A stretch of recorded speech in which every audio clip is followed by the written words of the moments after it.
बिस्मिल्लाहिर्रहमानिर्रहीम। अस्सलाम वालेकुम दोस्तों, मैं मोहम्मद इमरान तो तुसी देख रहे हो साडा यूट्यूब चैनल चंगी गल टीवी। सब तो पहले गुजारिश यही करांगे कि साडे चैनल नू अगर सबसक्राइब नहीं किया तो इनू सबसक्राइब लाइक तो शेयर लाजमी कर दियो।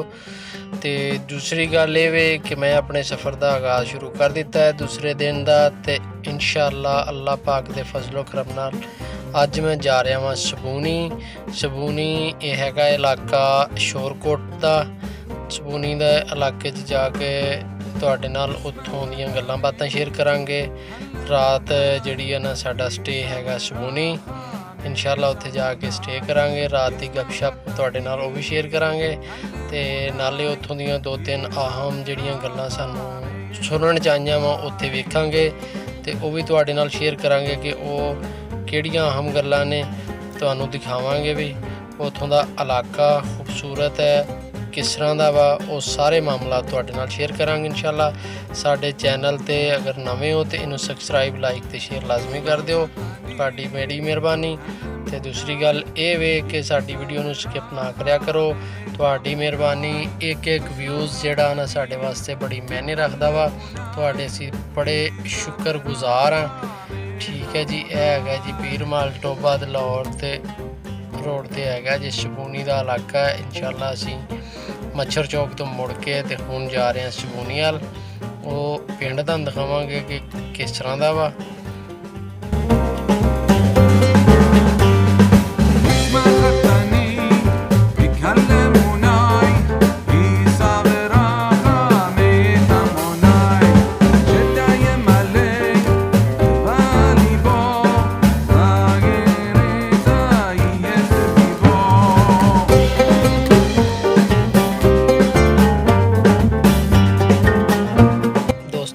ਅਸੀਂ सबूनी के इलाके पहुँच चुके हैं, शाम हो चुकी है तो रात का स्टे साडा जिहड़ा ते इत्थे ही है। साडे इत्थे जाने वाले ने इंशाअल्लाह उन्हां कोल रवांगे, उन्हां दा डेरा जिथे कि असी रात कट्टनी है। मेरे जिहड़े नाल ने दोस्त वो गए ने ते असी अपनी गपशप ला रहे हैं, खूब इंजॉय कर रहे हैं। इलाका ठीक है, गर्मी की शिद्दत इत्थे बहुत घट है क्योंकि दरियाई इलाका वा।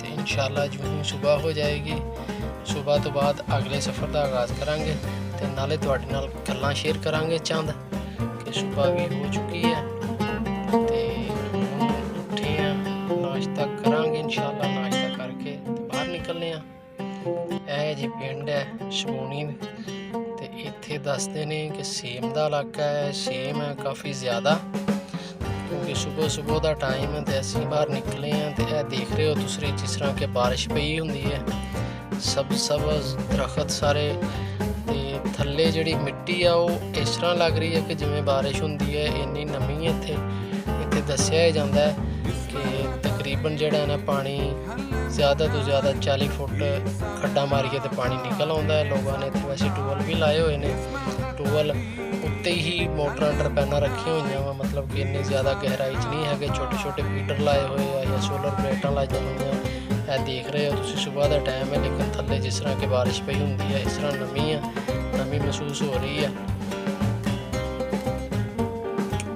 तो इत्थे जिहड़ा ते ना ये सीम का इलाका है शायद, जिहदी वजह तो ये महसूस हुंदा है।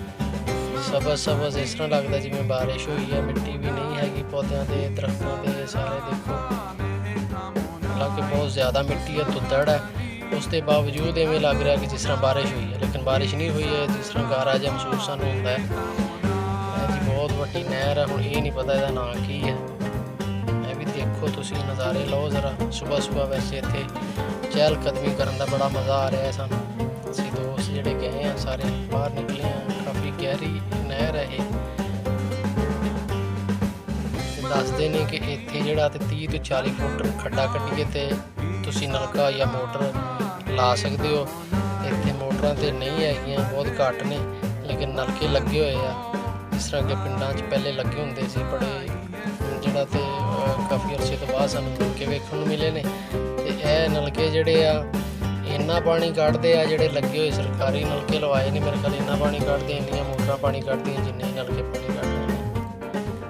तो असीं हुण उत्थों आ गए जी शोरकोट कैंट च आ गए हैं, कैंट शहर च।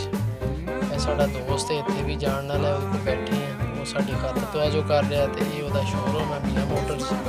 ਇੱਥੋਂ ਇਨਸ਼ਾਅੱਲਾ ਅਸੀਂ ਜਾਵਾਂਗੇ ਵਾਪਸ। ਸਾਨੂੰ ਦਿਓ ਇਜਾਜ਼ਤ। ਅੱਲਾ